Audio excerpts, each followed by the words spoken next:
பிப்ரவரி 2026 இறுதியில் வெடித்த Iran, America, Israel இடையிலான போர் தற்போது உலகையே அதிரவைக்கும் ஒரு உச்சகட்ட போர்முனையாக மாறியுள்ளது.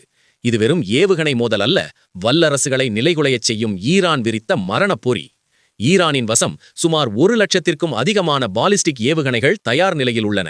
ஆனால் அவர்கள் அவற்றை மொத்தமாக ஏவாமல் துல்லியமான இடைவெளிகளில் ட்ரோன்களையும் ஏவுகணைகளையும் ஏவுகிறார்கள்.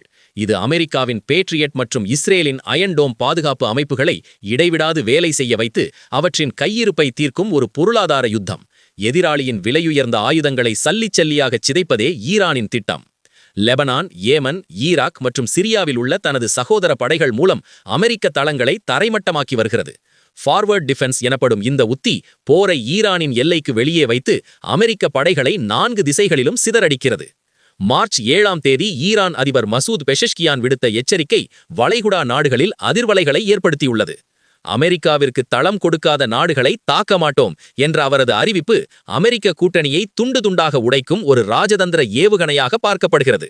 இராணுவ வல்லுநர்கள் த்ரிதா பார்சி மற்றும் மைக் லியான்ஸ் எச்சரிப்பது போல ஈரானின் நோக்கம் வெற்றி பெறுவது மட்டுமல்ல, மாறாக இந்த போரை அமெரிக்கா ஒருபோதும் மீள முடியாத ஒரு புதைக்குழியாக மாற்றுவதுதான்.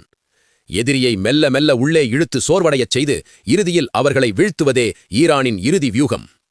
இராணுவ மற்றும் நவீன போர் நுட்பங்கள் தகவல்களுக்கு உடனே சப்ஸ்கிரைப் செய்யுங்கள். இந்த தகவல் பயனுள்ளதாக இருந்தால் லைக் செய்து ஆதரவு தாருங்கள்.